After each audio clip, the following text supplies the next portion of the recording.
Oi pessoal, eu sou o Alessandro Marim Pietri, estamos aqui na live de hoje, uma live especial, uma live que tem um outro formato, um formato de palestra, e a gente vai esperar começar o pessoal chegar para a gente poder iniciar a nossa fala propriamente, tá?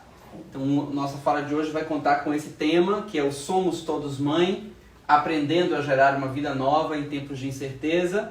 Vamos esperar chegar um grupo de pessoas. Tá todo mundo me ouvindo? Vocês me ouvem bem? O áudio tá ok? Por favor, dá um feedback pra gente, para que a gente possa saber se tá todo mundo escutando. Vocês não estão vendo, mas tem todo um aparato aqui que a gente fez para conseguir fazer isso. Então, é um formato novo pra gente também. Então a gente precisa muito do feedback de vocês pra gente saber se as coisas estão funcionando bem. Assim que a gente tiver um númerozinho de pessoas já significativo, a gente começa a nossa fala, tá bom? E queria dizer que essa fala de hoje, ela contou com a colaboração, com o apoio de uma série de escolas do Brasil inteiro. Escolas essas que resolveram se juntar para fazer essa mensagem chegar. Eu achei essa ideia muito boa. Achei que era uma ideia da gente construir uma outra espécie de praça pública, tá? E que a gente pudesse juntar o maior número de pessoas para conseguir conversar sobre que aprendizado a gente pode ter com essa experiência que a mãe, esse símbolo, esse significado da mãe traz para as nossas vidas. Então é um conglomerado de pessoas da Bahia, de fora da Bahia, que resolveu montar essa estrutura para a gente conseguir chegar ao maior número de pessoas e fazer essa mensagem de transformação, essa mensagem de mudança que é tão imperiosa para os dias que a gente está, para os dias que estão apresentando-se na nossa vida de uma maneira tão inédita e que obriga a gente a uma mudança tão forçosa, tá? Bom, a gente escolheu colocar esse tema mãe no singular e antes da gente apresentar todas as escolas, eu queria fazer essa ressalva. Por quê? Porque quando a gente está falando de mãe, a gente não está falando das mães no plural. A gente está falando da mãe no singular. Esse exemplo, esse símbolo, esse significado. Então toda vez que a gente estiver falando disso, a gente vai tentar transpor essa experiência dessa imagem de mãe que a gente criou para a nossa experiência subjetiva no mundo de hoje. Para as mães plurais, a gente precisa fazer uma ressalva muito importante do esforço que essas mulheres vêm fazendo para dar conta dessa experiência. Infelizmente, o que a gente ainda testemunha no Brasil é uma disparidade muito grande entre os homens e as mulheres. O que a gente vê é, na maioria das famílias que tem apenas uma pessoa para cuidar dos filhos, essa pessoa é uma mulher, e essa mulher trabalha, e essa mulher cuida dos filhos, e essa mulher dá conta das famílias, e essa mulher dá conta de um sem número de atravessamentos que a maternidade termina por sofrer, não é? E mesmo aquelas mães que estão vivendo em condições mais típicas, sem tantas dificuldades como a gente citou aqui, mesmo elas ainda vivenciam uma sobrecarga muito grande, né? Porque estão nesse momento cuidando da casa, cuidando dos filhos, cuidando do seu trabalho, cuidando dessas coisas todas, e é muito importante a gente valorizar esse trabalho. Então, para elas, toda a nossa reverência, todo o nosso respeito, mas hoje nós vamos tentar transpor essa experiência da maternidade para a nossa vida, para que a gente possa aprender com ela. Como eu falei, nós vamos apresentar agora as escolas que estão apoiando, são muitas, e eu queria citar cada uma delas para demonstrar o esforço que cada uma dessas instituições fez para estar aqui com a gente hoje, fazendo essa live para vocês. Então nós temos o Colégio Águia, a Escola Ativa Montessoriana, as duas escolas, né, o Colégio Ana Teresa e o CAT, então essas duas escolas que são da mesma proprietária que fazem esse trabalho. A Escola Arco-Íris, a Escola Casa do Horto, Educação Infantil Bilíngue, o CETEB de Feira de Santana e essa campanha aqui, que são várias escolas de Feira de Santana que se uniram para a valorização desse dia. A Escola Experimental da Educação Infantil ao 5º ano. O Colégio Galileu. O Colégio Gregor Mendel, pessoal da Educação Infantil e Ensino Fundamental. O Colégio Gregor Mendel, Fundamental 2 e Ensino Médio. A Escola Gurilândia. A Escola Ludic. A Escola Meu Castelinho. Módulo Criarte. Nova Escola de Vitória da Conquista, Escola Novas Ideias, Colégio Oficina, Pan-Americana da Bahia, Escola Pan-Americana da Bahia, Pensar, Centro Educacional Pensar, Escola e Creche Primeiros Passos, Educandário Santa Rosa, Colégio Sêneca, Colégio Siddhartha, Escola Tempo de Criança, Colégio Vila, e esses são os nossos apoiadores. Veja, é gente de vários lugares do Brasil que se reuniu para transmitir essa mensagem. Eu queria enormemente agradecer a todos eles. No final eu vou fazer mais uma referência a esses grandes parceiros que foram aqueles que conseguiram dar corpo a essa iniciativa. Mas antes eu queria começar contando uma experiência pessoal que eu acho que tem muito a ver com essa experiência de reinvenção da vida a que a gente está se vendo agora defrontado. Quando eu era pequeno, havia um plano na minha família de que nós nos mudássemos de um apartamento onde nós morávamos, no Corredor da Vitória, para uma casa. Porque meus pais entendiam que viver numa casa seria muito melhor para a infância dos seus 3 filhos. E esse era o projeto. Então foi vendido o apartamento, foi comprada a casa, e essa casa precisaria de reformas. Meu pai e meu avô, engenheiros, se encarregavam dessa experiência de reformar a casa, e assim seria esse grande sonho familiar realizado. Ocorre que nesse processo, e perto do mês do meu aniversário, minha irmã mais velha adoeceu gravemente, e repentina e agudamente. Precisou ser hospitalizada muito rápido, lá ficou por meses, fez diversas cirurgias, por várias vezes foi desenganada, se acreditava que minha irmã não ia sobreviver, e isso modificou completamente a vida da minha família. Objetivamente tudo deu certo e agora ela está bem, mas na época havia uma tensão, uma incerteza, ninguém sabia o que ia acontecer, e todos esses planos foram devidamente reestruturados, porque seria impossível dar conta de todas essas frentes ao mesmo tempo. Foi um grande sofrimento para todos nós. E, além de tudo, das perdas todas que implicavam, eu e meu irmão fomos à casa dos meus avós, meu pai e minha mãe se revezavam dormindo lá no hospital, a gente quase não os via, então essa foi a grande primeira perda. Eu me lembro claramente que no meu aniversário, em outubro, minha irmã ainda estava internada, e minha mãe e meu pai resolveram fazer a festa do meu aniversário na escola, e eu me lembro vividamente da imagem de minha mãe, que era uma morta-viva, né? Estava desarrumada, com as roupas largas, umas olheiras muito fundas, ela mal conseguia concatenar as palmas, ela estava ali realmente fazendo um esforço enorme, mas foi feita a festa, eu me lembro, aquilo me marcou muito. E em seguida, depois que tudo correu bem, minha irmã ainda em recuperação, nós fomos para casa, com a casa sem terminar. A casa não tinha sido terminada por conta desse evento que tomou conta da nossa família por meses. E quando eu cheguei lá na casa, havia por isso a ideia é um buraco no muro, porque a primeira coisa que eu percebi é que no muro que separava a rua da minha casa, ou desse sonho que estava projetado por minha família, havia um buraco enorme, mas um buraco grande o suficiente para que eu passasse por dentro. E eu fiquei impactado com aquilo e falei, como a casa dos sonhos, eu tinha à época 5 para 6 anos, como a casa dos sonhos, como essa casa idealizada podia começar já na frente com um buraco enorme no muro. E aquilo me deixou paralisado. E eu fiquei com muito medo daquilo e falei para meu pai, mas tem um buraco no muro. E ele, muito tranquilo, do lugar de adulto e de engenheiro, disse, não, isso é fácil, a gente fecha. Claro, do ponto de vista objetivo, sim, mas e um buraco do ponto de vista simbólico? E esse buraco do ponto de vista da dor de um sonho que não estava ali materializado como deveria estar? Como lidar com isso? E eu empaquei, não consegui entrar. E alguma coisa me deu, porque hoje eu penso assim, é como se esse buraco tivesse me instado a seguinte história, ou você lida com esse buraco, ou esse buraco te engole. E aí eu resolvi, paralisado, sem conseguir entrar na casa, meus pais insistindo para eu entrar, e eu pedi para entrar na casa por dentro do buraco. E meus pais, eles são pessoas que, quando nós éramos pequenos, permitiam muitas coisas.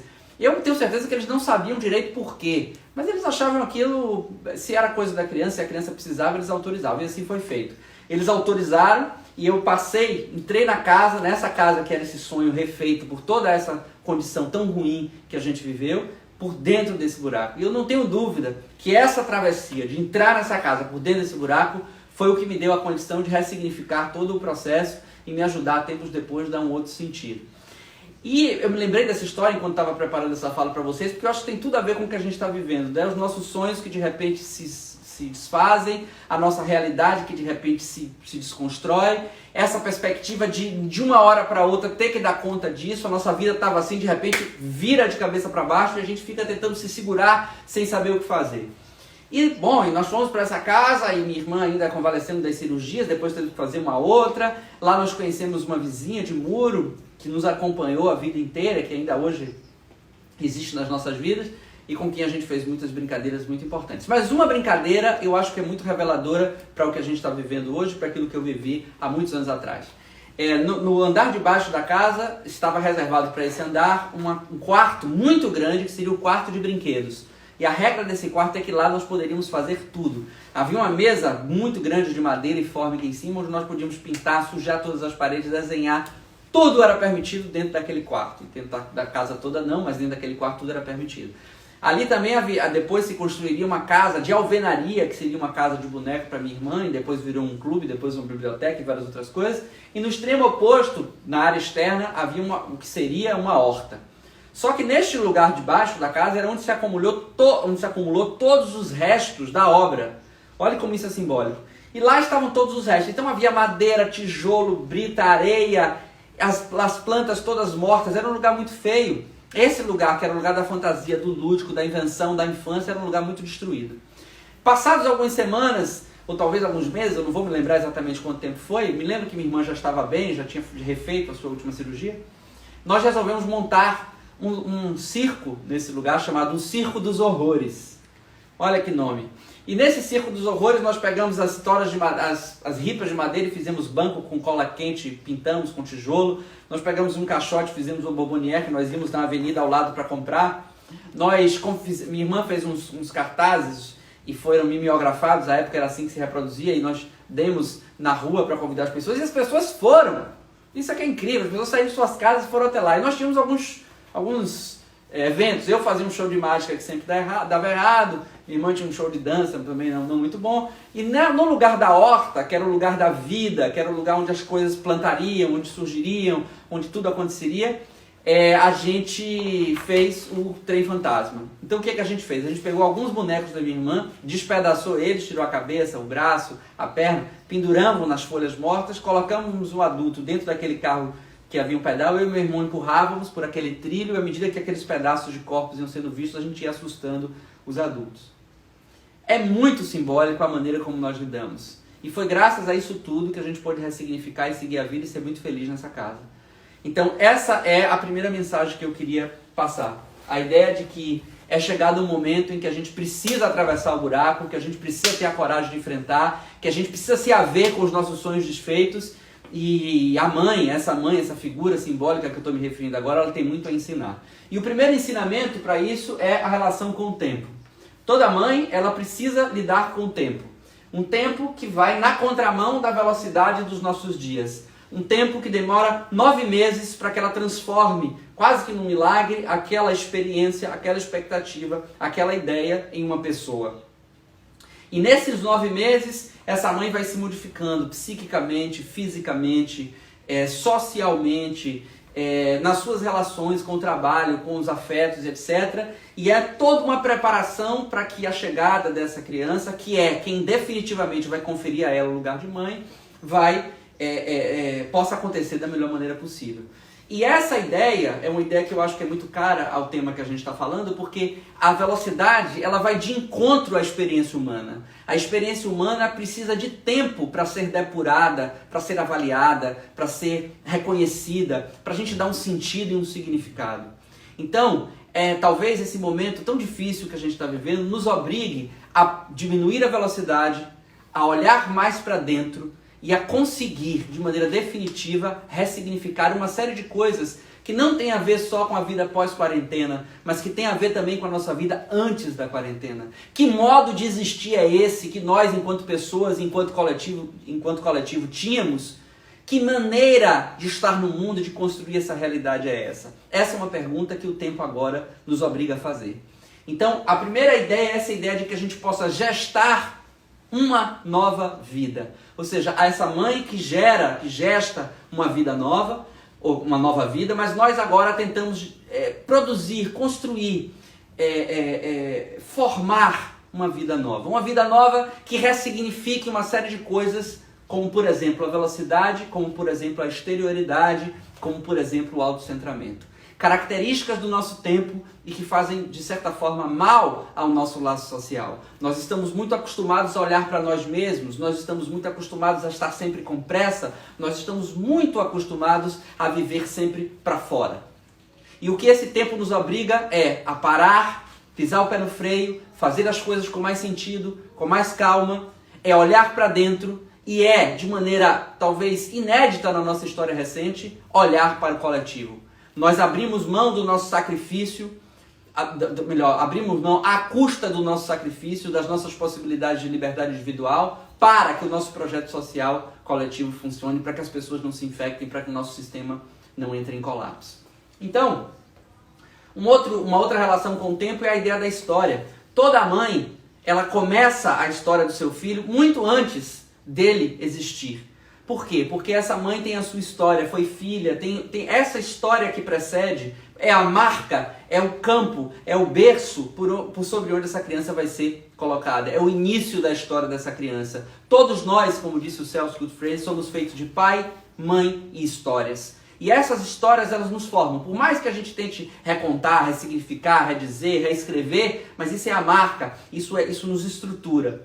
Da mesma maneira que a humanidade também nos empresta uma série de referências históricas que a gente deve olhar para trás. Como foi que nós, enquanto seres humanos, saímos de grandes crises? Como foi que nós, seres humanos, conseguimos ressignificar as nossas experiências tão difíceis enquanto coletividade? Hoje assisti um vídeo das pessoas dançando e cantando em Milão. Qual foi a última vez que nós vimos pessoas cantando? Hoje aqui na minha rua veio uma pessoa tocar um trompete para que todas as pessoas da janela pudessem ver. Que quando a gente se lembra de ter visto sinais da humanidade nos dando essa prova de que o coletivo tem uma força e tem um valor. Então é muito importante a gente pensar nessa história como formadora de quem nós somos. E um outro dado é esse tempo absoluto, né? A Vera Iaconelli falou numa entrevista que alguém teria dito uma frase que a quarentena é o puerpério do mundo. É como se nós estivéssemos vivendo aquela experiência de puérpera, né? Ou seja, o que é essa relação absoluta? Logo que essa criança nasce, é fundamental que essa mãe seja absoluta para esse filho. É essa relação absoluta de devoção. Nós, enquanto humanos, nós nascemos muito frágeis do ponto de vista biológico. E talvez nasçamos assim tão frágeis porque é fundamental que, além de cuidar do corpo, das nossas necessidades do ponto de vista biológico, a gente também cuide das necessidades do ponto de vista psíquico. Então é ali que nós vamos, com essa interação absoluta com esse outro da maternidade, que nós vamos nos conformando enquanto sujeito, enquanto pessoa. E isso fala dessa relação que nós estamos vivendo hoje com as nossas famílias, né? Essa relação absolutamente intensa, essa relação em que a gente não sai de casa, essa relação onde tudo acontece dentro desse cenário familiar. Como é importante que a gente se aprenda enquanto família. Como é importante, porque quando a mãe está com seu filho, logo depois de parir, ela está aprendendo a ser mãe daquela criança e aquela criança precisa aprender a ser filho dessa mãe. E esse aprendizado mútuo, que de uma maneira definitiva muda completamente a experiência desses dois seres, essa mãe nunca mais será a mesma e esse bebê nunca mais será o mesmo, é também o que a gente precisa fazer agora com os nossos filhos nas nossas casas. É aprender uma outra maneira de estar com eles, de prestar atenção neles, de entender como as coisas funcionam, de perceber as nossas tensões, as nossas angústias, os nossos limites, as nossas impossibilidades de sermos absolutos para esses meninos e meninas, ou para os nossos cônjuges, ou para a nossa família estendida. Ou seja, é como se nós estivéssemos sendo obrigados a testar os nossos limites, como é um teste de limites a vivência do puerpério.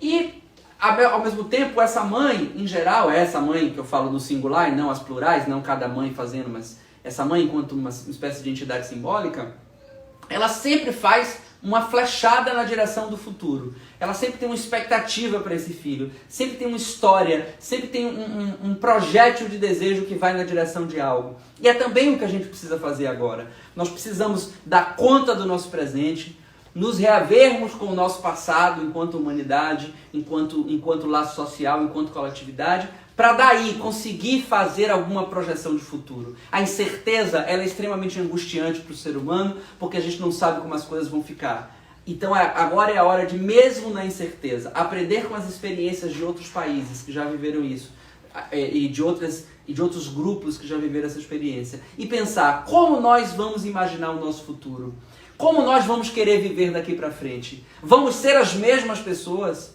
Vamos continuar encarando o outro como uma ameaça? Vamos continuar nas grades do condomínio que são para trazer proteção, mas também trazem a dúvida se não é você que está nessa prisão? Vamos continuar nos fechando? Vamos continuar cada vez mais apressados, descuidando das coisas simples da vida? E o que me chama a atenção é que essa falta absoluta de poder olhar o sol, de poder abraçar um familiar, de poder simplesmente sair na rua, pode, porque a falta é a força motriz do desejo, pode empurrar o nosso desejo para que essas coisas ganhem um outro valor. Para quem mora aqui na minha cidade, em Salvador, para que a gente possa passar na frente do mar e quase que como uma reverência de respeito absoluto ao que o horizonte significa, a gente possa se dobrar e dizer que bom que temos essa oportunidade. Quantos de nós passamos nessa cidade apressados, tentando ganhar a vida sem conseguir valorizar coisas simples? E talvez seja um grande momento para que a gente... Isso não é um discurso piegas, isso é a saída que a gente tem, é a possibilidade de dar um novo sentido. Não sem crítica, não sem coragem, não sem gritar aos quatro ventos os absurdos e as barbáries que estamos atravessando. Não é isso. Temos que ter essa coragem, mas temos que valorizar as coisas simples que são realmente essenciais, e nós, cada um de nós, vamos ter que buscar dentro de nós mesmos e com os nossos, o nosso conjunto mínimo de essencialidades nos nossos relicários de afeto. Nós vamos ter que ter uma espécie de altar onde eu coloco os meus mais importantes afetos e aonde eu posso fazer a minha devoção àquilo que é simples, mas que é essencial para que a gente continue sendo humano. Por isso que no texto eu coloquei o mais que humano em nós, parafraseando aquela música, né, do Caetano, essa ideia de que a gente precisa transcender a humanidade com humanidade. A gente precisa transcender essa dor de existir enquanto humanidade com mais humanidade. Essa é uma aposta que seguramente essa mãe enquanto símbolo nos ensina. A mãe enquanto encontro. Então, nós somos feitos a partir do outro. E esse feitos do outro quer dizer o quê? Nós só existimos porque há um outro que nos confere a nossa existência. Uma mãe, ela só é mãe porque existe um filho, ainda que no plano da ideia, ele pode até não ser materializado, mas é essa ideia desse outro que confere o meu lugar de mãe. Todo ser humano ele é feito por um outro. E o filho do Caetano diz isso muito bonito, muito lindamente quando ele diz: todo homem precisa de uma mãe. Né? Ou seja, todo mundo precisa desse outro da maternidade que lhe dê a certeza da existência, que lhe diga: você existe para mim, portanto você existe no mundo. E isso é tão sério que um bebê, quando nasce, ele sequer sabe que ele é um corpo. Ele sequer tem a ideia de que aquela mão é a mão dele. É a relação com esse outro da maternidade que vai fechando esse corpo e que vai dando a ele o status de existência no plano da humanidade. E o outro, ele é tão crucial para o homem, ele é tão estrutural, ele é a base maior da nossa existência, e nós estamos cada vez mais sem cumprimentar os nossos vizinhos no elevador, nós estamos cada vez mais amedrontados com esse outro que atravessa a rua, nós estamos aqui no Brasil cada vez mais assustados com os quase pretos de tão pobres. Por quê? Por que que nós estamos transformando aquele que me confere a existência enquanto humano no meu maior perigo? Por que que nós vencemos tantas coisas enquanto humanidade, mas nós temos um temor enorme pelos outros? Por que que a alteridade, a diferença, o que tem um cabelo diferente, o que gosta de namorar de um jeito diferente, o que acredita em outras religiões, por que que essas pessoas nos ameaçam? Por que é que nos últimos anos nós estamos recrudescendo a intolerância à diferença? Essa é uma pergunta que a humanidade precisa se fazer, não apenas para atravessar essa experiência ruim do coronavírus, mas fundamentalmente para existir de uma outra maneira, menos destrutiva, menos violenta e mais colaborativa, mais inventiva e mais criativa. E isso é repactuado, é repensado, é recolocado quando eu enalteço essa figura dessa mãe no singular que é encontro. Porque quando nós sabemos que a nossa relação ela se constrói a partir do apego, aliás, tem uma experiência muito boa, todos os psicólogos conhecem, da mãe de arame, que botaram um macaquinho com uma mãe feita de arame, com uma mamadeira, e uma outra mãe de feltro, que imitava a pele da mãe do macaquinho, sem comida. E ele passava a maior parte do tempo preso, pendurado, aninhado nessa mãe que parecia ser a sua mãe. E naquela que era fria de arame, ele ia lá, comia e voltava. Depois separaram ele dessa mãe de feltro e durante muito tempo, e depois reapresentaram e ele corria direto. Toda vez que ele tinha medo, ele se referenciava a essa mãe. E depois eles fizeram um controle com macacos que não tiveram essa experiência do apego, e eles tinham muito mais dificuldade de se adaptar à realidade. Portanto, uma mãe é essencial para o homem. Uma mãe é fundamental para um homem. E a mãe ela é fundamental porque ela emblematiza a ideia de que nós somos afeto. Nós somos a medida dessa construção afetiva que nos forma. E é essa medida dessa construção afetiva, de apego que nos conforma, que nós podemos inventar a nossa maneira de existir. Homens, humanos, enquanto sujeitos de linguagem, eles vivem uma vida inventada. Uma vida dificílima, uma vida complicada, uma vida que não tem regras, uma vida que, como eu brinco, nem Osíris sabe como aconteceu. Mas é porque ela é inventada, é porque ela é difícil, é porque ela é incompleta, é porque ela é incongruente, é porque ela é cheia de altos e baixos que a gente pode se reinventar. É por isso que nós somos indiscutivelmente aqueles que mais têm capacidade de se adaptar, aqueles que mais têm capacidade de produzir coisas inimagináveis. Então, a grande pergunta que nós nos fazemos quando a gente referenda a Mãe Encontro é: nós somos pró-sociais? Há um estudo da British University que é muito interessante, que coloca crianças de 3, 4 meses diante de uma situação com os Muppets, e elas têm que escolher entre os caras que fazem o bem e os que fazem o mal. E a maioria imensa das crianças escolhe os caras que fazem o bem. Crianças de 3 ou 4 meses já são capazes de distinguir e de escolher comportamentos pró-social. Ou seja, é como se nós já tivéssemos quase que uma intenção, uma vocação a isso, e à medida em que nós vamos crescendo, enquanto o laço a gente vai reconfigurando. É preciso darmos conta agora, nesse momento, se vamos continuar nos destruindo enquanto outros, se vamos achar outras maneiras mais colaborativas de existir no mundo. A mãe como cuidado. Então, o cuidado da mãe como o que vem primeiro ao cuidado do outro. Então, uma mãe que quando está gestante, ela precisa pensar no que ela vai comer, ela precisa evitar determinados hábitos, ela começa a pensar em lugares que ela deve ou não deve ir para se proteger, porque à medida em que ela se cuida, ela está cuidando desse plano, desse projeto que é esse filho vindouro. Então, é exatamente o que nós estamos vivendo hoje. Quando eu estou saudável, muitos de vocês estão saudáveis, nós não saímos de casa. Se eu estou saudável, por que eu tenho que ficar dentro de casa? Porque eu estando saudável, eu posso pôr o outro em risco. E pondo o outro em risco, e a mim mesmo, eu coloco o todo em risco. Então, olha como isso é bonito. Forçosamente, por uma espécie de empuxo da vida, de um empurrão da vida, nós estamos retomando essa ideia materna de que eu preciso cuidar de mim para poder cuidar do outro. E o meu cuidado, cuidar de si mesmo, é o exemplo do cuidar do outro, é o sinônimo do cuidar do outro. Isso é muito interessante. Da mesma maneira que a demanda do outro, depois que essa criança nasce, passa à frente da demanda da mãe. Então, quantas mães não ficariam sem comer se só tivesse pouca comida para dar para o seu filho? Quantos de nós abriríamos mão hoje do nosso direito de poder tomar um sol e correr na praia para poder que toda a coletividade funcione melhor? Então, talvez o mundo, talvez a nossa humanidade esteja passando por um dilema daqueles. Um dilema que é uma crise e que, por ser uma crise, encerra em si a possibilidade de transformação. Mas não nos iludamos. Não é a crise sozinha que tem o poder de ressignificar a nossa experiência humana. Quem dá sentido, quem ressignifica, quem reinventa as suas formas de existir, somos nós, humanos. Então tudo vai depender da maneira como nós, individual e coletivamente, ressignificamos, damos um novo sentido a tudo isso. A gente pode sair dessa experiência da mesma maneira que a gente entrou. Ou pode sair até pior do que a gente entrou. Agora, nós temos sim a chance de repactuar. E todas essas pessoas que estão aqui agora, que pararam o seu tempo, que pararam os seus dias, que pararam para estar junto nessa grande praça pública virtual, precisam repactuar no coletivo uma outra maneira de existir. Por quê? Porque se a gente assim fizer, aumenta a chance de eu e você que está me escutando sairmos disso um pouquinho melhor. E isso é um ensinamento que a Vera colocou muito bem, essa quarentena como um puerpério do mundo.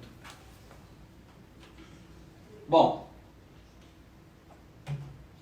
a mãe como palavra. O que é isso, a mãe como palavra? Nós humanos, nós somos os seres, os únicos seres que nós nascemos antes de nascer. Eu me explico.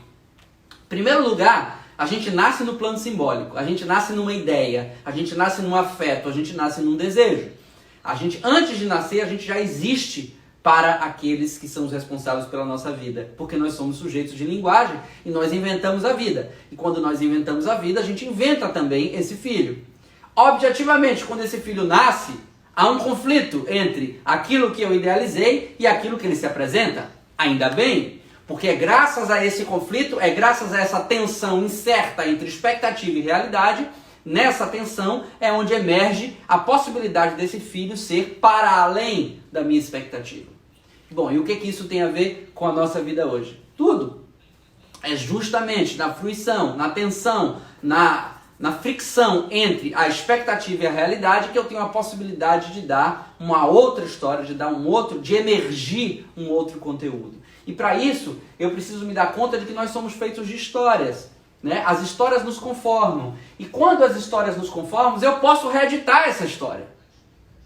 Todo filho reeditou a sua história para ser sujeito enquanto representante e corpo da história de seus pais.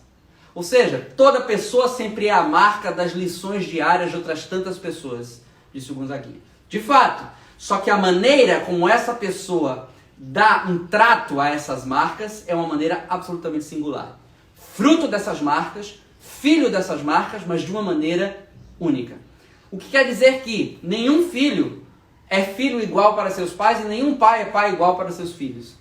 Ou seja, é sempre uma conta, uma conta que não fecha. Há sempre algo que escapa. E é disso que escapa. É disso que poderia ser uma ferida, uma fissura, um problema. Como muito bem escreveu Salomão no seu grande livro Longe da Árvore, que também reside a possibilidade de virar, de torcer a realidade e dizer, não, mas daqui eu posso me reconstruir. Então eu sou feito de histórias, mas eu posso e devo reeditar a minha história enquanto sujeito da minha própria vida. E nesse sentido, é claro que eu sou feito de Covid, é claro que eu sou feito de distanciamento social, é claro que eu sou feito dos milhares de mortos que estão atravessando a minha vida. Esses mortos não podem ser números, esses mortos têm que ter nome, tem história, é o pai de alguém, é a mãe de alguém, é o primo de alguém, é o filho de alguém. São pessoas, carne, osso e subjetividade, merecem este respeito, porque é somente quando a humanidade consegue se espantar quando seus mortos viram números, que a gente pode ressignificar, que a gente pode se reconectar com a nossa própria humanidade. E isso tem a ver com a minha possibilidade de reescrever a minha história. Eu preciso me deixar ser atravessado por todas as dores que o mundo está passando agora. Eu preciso empaticamente me conectar com isso, na medida de que eu sou também isso, que eu também sou produto e produtor desta realidade. Mas eu preciso também fazer alguma coisa com isso. Eu preciso também dar um sentido a isso. Eu preciso também fazer com que isso tenha marcha, com que isso tenha curso, com que isso tenha alguma saída. E isso é reescrever ou reeditar a nossa própria história, como nós fazemos todos. E para isso, uma boa saída é isso que eu coloquei aqui. A narrativa salva. Nós precisamos falar sobre isso. Nós precisamos contar sobre o que está acontecendo. Nós precisamos conversar com os nossos filhos. Nós precisamos conversar com os nossos amigos. Nós precisamos criar rede de pessoas que falem não apenas sobre as experiências de cada um, mas fundamentalmente da experiência de todos nós. Como essas experiências coletivas e individuais elas se misturam. O quanto eu sou produtor e produto desta cultura. O quanto eu posso, de alguma maneira, reconstruir e me refazer enquanto sujeito e enquanto coletivo. E para isso é o que eu defendo, que é a possibilidade da gente bem dizer tudo isso juntos. Aliás, é o que estamos fazendo aqui. Estamos tentando bem dizer todo esse cenário difícil que nós estamos vivendo, toda essa dificuldade terrível que o mundo atravessa. Para quê? Para quando a gente pode bem dizer junto, a gente aumenta a nossa chance de elaboração, a gente aumenta a nossa chance de ressignificar, a gente aumenta a nossa chance de produzir uma outra história, que não é A, que não é B, mas que no meio do A e B se faz uma outra construção, se faz uma outra saída, se faz um outro caminho. Nesse sentido, a gente pode também entender que a mãe é vazio. O que é a mãe é vazio? É impossível ser mãe sem dor. É impossível que a mãe não experimente no seu exercício de maternidade alguma dor. Essa dor pode ser física, mas ela é também psíquica. Então, a experiência do parto é a ruptura imensa de uma série de coisas, é um grande trauma. E essa experiência do parto, ela é tão potente, ela é tão significativa que dificilmente a gente consegue ficar sem falar disso, ou sem se dar conta disso, ou sem rememorar isso. Então existe uma dor física, mas existe também uma dor psíquica, que é a possibilidade de você se separar. Que é a possibilidade de você dizer, vai, além de mãe eu sou outras coisas, eu sou mulher, eu sou filha, eu sou profissional, vai para o mundo. Eu abro mão de ser fusionada a você para lhe dar a chance de existir no mundo. Então é uma dor. Ser mãe é perder. Ser mãe é perder desde que a criança nasce. Desde que a criança nasce, a gente se separa dos nossos filhos. E é claro que existem outros ritos e outros sinais de que essa separação vai se construindo. Mas é uma vida de desenvolver. Se envolver cada vez menos até que ele possa construir a sua própria história. E isso, portanto, eu defendo que a vivência da mãe é uma vivência de perda e de incompletude. Como a vivência do que nós estamos vivendo agora é de perda e de incompletude. Quem aqui que está me ouvindo está completo, está pleno, está satisfeito e feliz? Se tiver alguém passando pelo que a gente está passando, satisfeito e feliz, é porque não compreendeu o que nós estamos vivendo. É porque cindiu com a realidade. É porque perdeu a âncora com o real. Porque o que nós estamos vivendo é sim produtor de sofrimento. O que não quer dizer que nós devamos nos mergulhar no sofrimento e lá ficar. Mas nós precisamos entender que o sofrimento me conforma. Que a perda sou eu, que a falta sou eu. É porque sou incompleto, é porque lido com perdas que eu posso fazer disso alguma coisa. Se eu nego isso, se eu me escapo disso, se eu fujo disso, eu perco a oportunidade de fazer alguma coisa com isso. E portanto, a gente pode ter 3 saídas. O saudosismo, ou a saudade, a nostalgia e a retrotopia. A saudade seria a possibilidade de você sentir falta de algo que lhe forma. Então a saudade é como uma boa memória, algo que faz sentido para você e que você gostaria de viver de novo.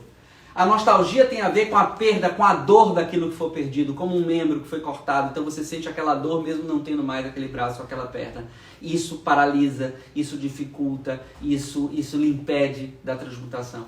E a retrotopia seria a ideia de você pegar o passado, dar uma maquiada nele e ficar fazendo elogios do passado, porque o presente é tão difícil, é tão angustiante que ele pode ser mais facilmente depurado se a gente pensar no passado como uma espécie de bom momento em que nós vivemos. Então é claro que a gente tem que ter saudade de coisas boas que a gente viveu, mas é importante que a gente faça isso como uma marcha alegre, crítica, verdadeira, forte e para frente, no sentido de poder fazer alguma coisa de reconstrução da realidade. E isso significa fundamentalmente reinventar a vida. Eu usei esse termo em muitas das minhas comunicações, reinventar, porque é realmente o que eu acredito, que a gente precisa inventar um outro jeito de viver a vida, sob pena da gente cair em armadilhas ainda piores, ou sob pena da gente não ter o aproveitamento do ponto de vista simbólico de toda essa dificuldade que nós estamos vivendo.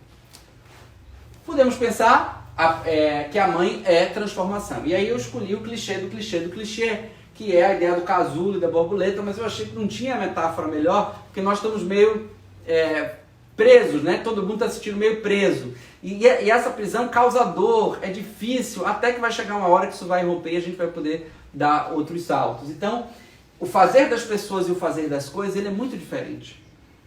Uma cadeira, quando ela nasce perfeita. Ela nasce a melhor cadeira possível. Mas o humano, quando ele nasce imperfeito. Ele nasce incompleto. Ele nasce frágil. Ele nasce ultra dependente do outro. É esse outro da humanidade que vai lhe conferindo cada vez uma melhoria, cada vez uma experiência. E nesse transcurso nós vamos ficando cada vez melhor. E por que a gente não pode viver a vida como coisas? Porque uma coisa nasce boa, como a cadeira, e vai ficando pior até que ela deixa de ser usada. Nós não. Nós nascemos frágeis e vamos nos melhorando. A pergunta é, como que nós estamos aproveitando a experiência desse casulo? Como que nós estamos aproveitando a experiência dessa reclusão? Como que nós estamos aproveitando a experiência para tentar construir, a partir das nossas incompletudes e impossibilidades, um possível melhor, ou um melhor possível? Essa é a grande questão que tem a ver com a possibilidade que eu chamei de viver tudo. O que é viver tudo? Tá cansado? Senta. Se pediu, aguenta. Lembra dessa música do Lenine? É isso. Ou seja, é assim. A vida, ela é cheia de altos e baixos. Não vamos ficar enaltecendo uma analgesia do existir. Nós precisamos nos conectar com as nossas dores. Viver dói, viver é para fortes, não é para principiantes. A vida é sem ensaio, disse o escritor. Então nós não temos ensaio. Então nós precisamos admitir, não é fazer discurso do contente, é admitir que a dor é formadora e poder se conectar com essa dor. Então vamos viver tudo o que há para viver. Ou seja, vamos mergulhar nas nossas experiências para sair disso melhor. Agora, vamos mergulhar e sair. Ou seja, vamos fazer um discurso de que nós vamos sair marcados, vamos sair com cicatrizes, vamos sair doídos, vamos sair imperfeitos enquanto coletivo, mas vamos sair. E vamos sair para aprender com essa experiência e não repetir alguns erros que talvez estavam conformando a nossa vida antes dessa pandemia. Viver tudo significa se permitir a intensidade da profusão de sentimentos e emoções que a vivência de distanciamento social nos promove, para que a gente possa ter recursos de dar uma organização, um jeito, uma arrumação, que a gente possa fazer isso, seguir em marcha e para frente. E é uma ideia muito interessante do Cortella, que eu trouxe aqui, que é do Mário Sérgio Cortella, que é a insatisfação positiva. O que é isso? A insatisfação é essa ideia do desejo. O desejo ele é feito, ele é próprio, ele é filho da falta. Ninguém é absolutamente satisfeito. Então ter uma insatisfação positiva significa dizer: eu não sou completo e eu posso mais. Eu não sou completo e eu quero mais. Eu não sou completo e eu quero um mundo menos desigual. Eu quero um mundo menos violento. Eu quero gritar na janela para que as pessoas respeitem as pessoas que morreram. Eu quero que as minhas relações comunitárias sejam mais afetuosas. Eu quero viver a experiência com meu filho de maneira mais inteira. Eu quero me doar para ser uma pessoa melhor. Ou seja, é a ideia da gente poder, uma vez sabedores da nossa incompletude, fazer dessa incompletude uma mola propulsora para cima daquilo que é fundamental na ordem do desejo. Então a insatisfação positiva, essa ideia do Cortella, tem muito a ver com tudo isso que a gente está conversando aqui. Tá? E, para a gente começando aí para o final, a mãe como esperançar. Então a gente não pode pensar esperar e esperançar do mesmo lugar. Então a gente tem que pensar que esperar no sentido de ficar parado, no sentido de não fazer nada, no sentido de esperar para ver o que é que vai dar. Essa é uma saída. E a outra é esperançar, ou seja, no meio desse lugar árido, no meio disso onde seria improvável o surgimento da vida, eis que a vida surge e nos dá uma certa dose de esperança. Não é uma esperança com a boca escancarada, cheia de dentes, esperando a morte chegar. Não é uma esperança ingênua, não é uma esperança acrítica, é uma esperança com crítica, com coragem, com verdade dentro da nossa realidade social. Mas é a esperança de que nós vamos ter que fazer alguma coisa melhor. Nós, enquanto humanos, nós temos essa possibilidade de ver do árido brotar o novo. E é isso que eu acho que é por isso que eu acho que a gente está aqui hoje. É porque a gente quer ver brotar do árido o novo, do improvável o novo, do incerto o novo. Um novo que não é tão novo assim, porque ele não é inédito, mas ele é reeditado. Um novo que sim, flerta com o passado, consegue perceber coisas boas do passado, dá conta do presente, mas projeta o futuro. Ou seja, um novo que se baseia nessas experiências positivas, mas que criticamente enfrenta aquilo que precisa ser enfrentado, com a coragem que o considerar nos implica. O que é considerar? É estar com as estrelas. Então, eu escrevi um texto a partir de um texto do Maffesoli que me tocou muito, que é essa ideia das janelas abertas. As pessoas abrindo suas janelas e olhando para as estrelas, essa ideia da gente se pôr para fora. Porque o homem contemporâneo ele é muito da exterioridade, mas de uma exterioridade que tenta insuportavelmente demonstrar um modelo de perfeição.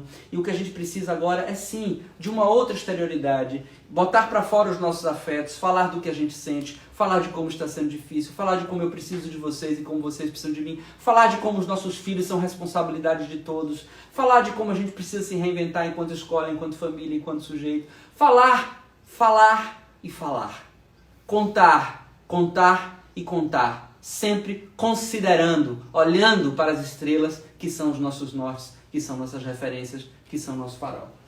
E aí, a gente não pode desconsiderar que nós somos coletivos. Eu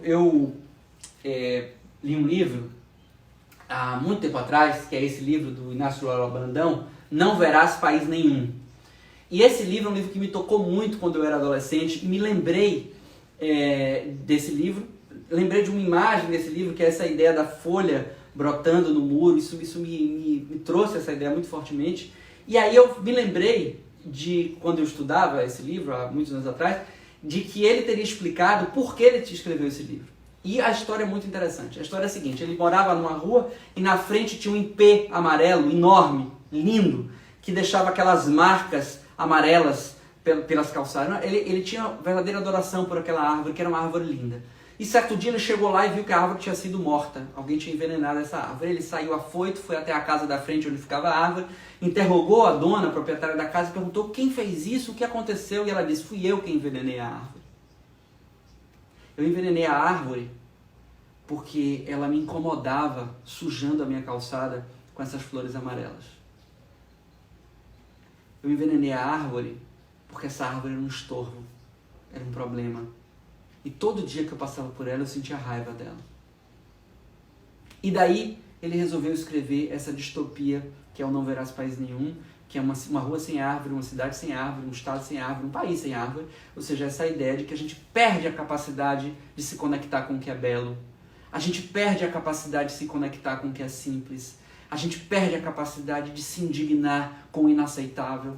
A gente perde a capacidade de se assustar com o inominável.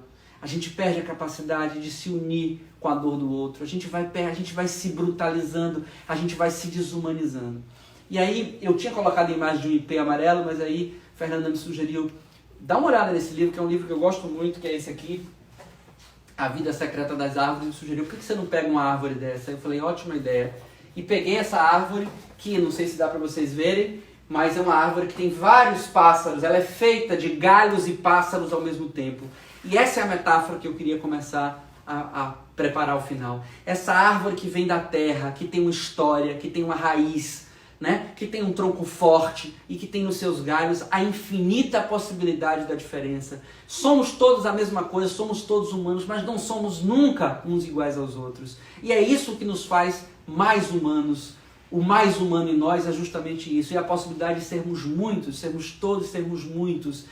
E essa ideia é muito importante. Então, eu queria trazer essa imagem dessas muitas figuras dessa árvore e fazer uma homenagem ao Aldir Blanc, que nos deixou, e que ele diz em uma das muitas maravilhosas canções que ele fez a seguinte frase: e isso é que é bonito, recriar a criação.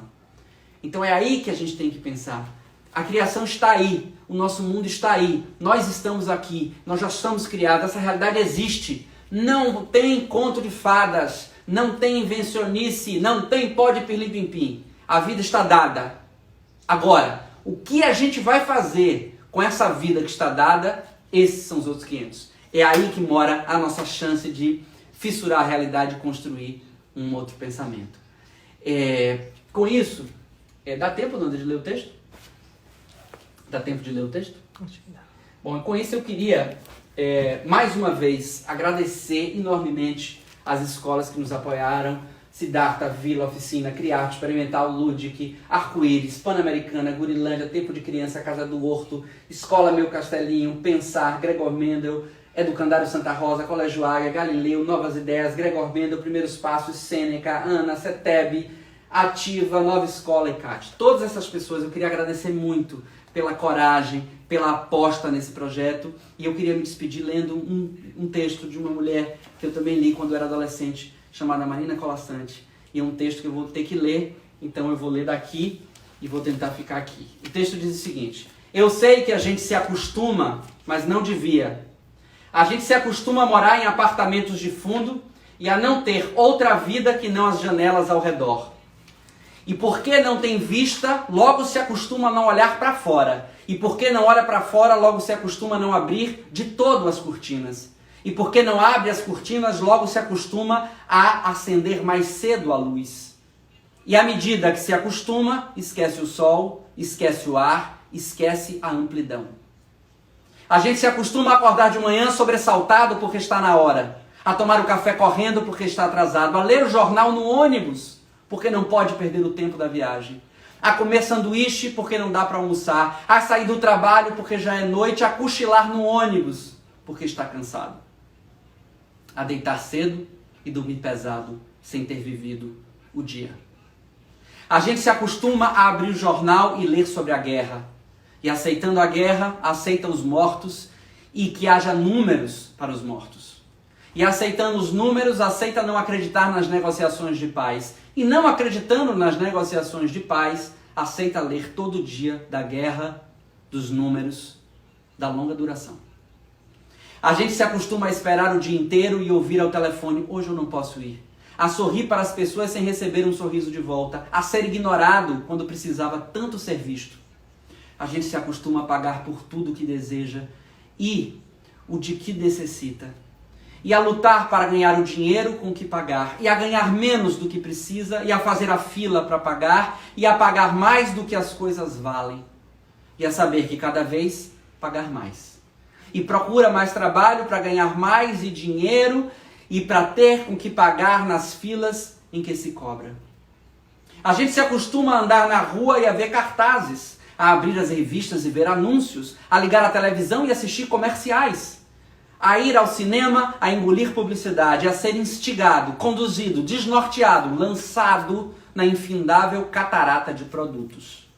A gente se acostuma à poluição, às salas fechadas de ar-condicionado e cheiro de cigarro, à luz artificial de ligeiro tremor, ao choque que os olhos levam na luz natural, às bactérias da água potável, à contaminação da água do mar, à lenta morte dos rios.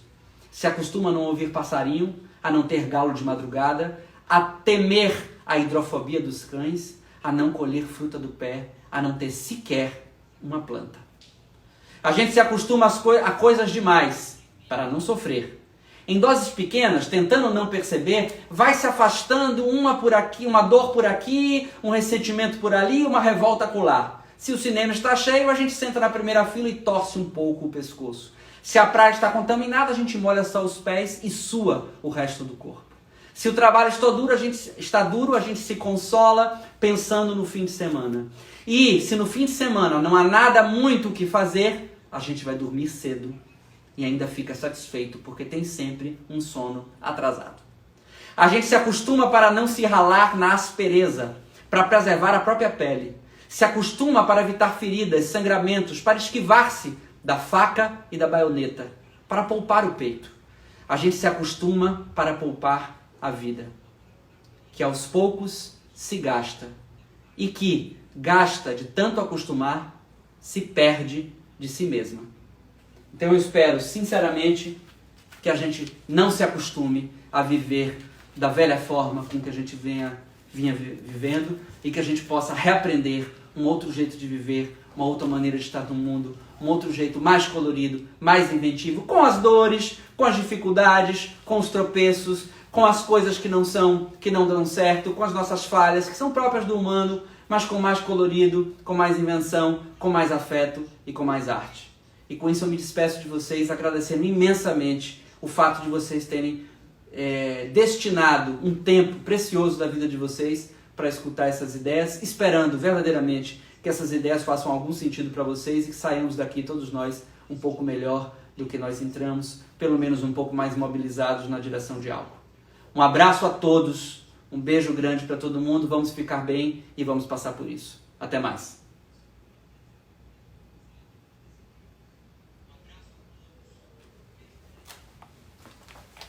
Yeah.